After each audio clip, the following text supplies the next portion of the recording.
તો વાત કરીએ સુરતની. સુરતના નાસિરનગર ડિમોલિશન મામલે મહત્વપૂર્ણ કાનૂની વિકાસ સામે આવ્યો છે. આ મામલે હાઈકોર્ટે સુરત મહાનગરપાલિકાને નોટિસ ફટકારી છે અને મનપાના વકીલને સમન્સ પાઠવવામાં આવ્યા છે.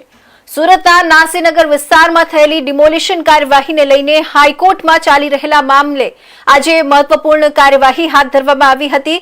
હાઈકોર્ટ દ્વારા સુરત મહાનગરપાલિકાના વકીલને સમન્સ અને નોટિસ ફટકારવામાં આવી છે, જેના પગલે સમગ્ર મામલો ફરી ચર્ચાના કેન્દ્રમાં આવ્યો છે.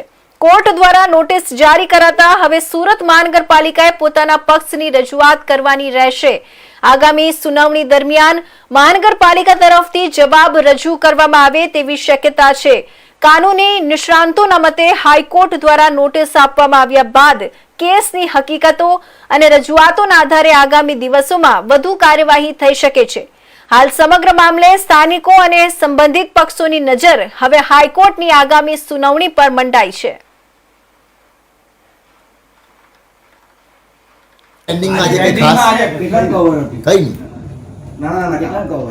કોઈ એવું ખાસ નહીં. સાહેબ, નાસિરનગરમાં પેલી તપાસ સમિતિ રચાઈ એમાં કઈ અપડેટમાં હાઈકોર્ટ મેટર છે, ખ્યાલ હશે તમને. ના એ તો હાઈકોર્ટ હાઈકોર્ટમાંથી સમન્સ આવી ગઈ. આજે સવારે કઈ સમન્સ આવ્યો છે?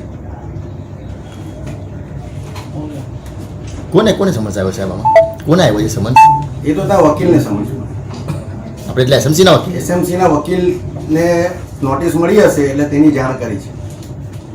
એટલે દિવસ દરમિયાન ધારો કે કામગીરી થઈ હોય તે મને ખ્યાલ નથી. આમ શું સમન્સ મળ્યો એવું એ જાણ નથી ખ્યાલ.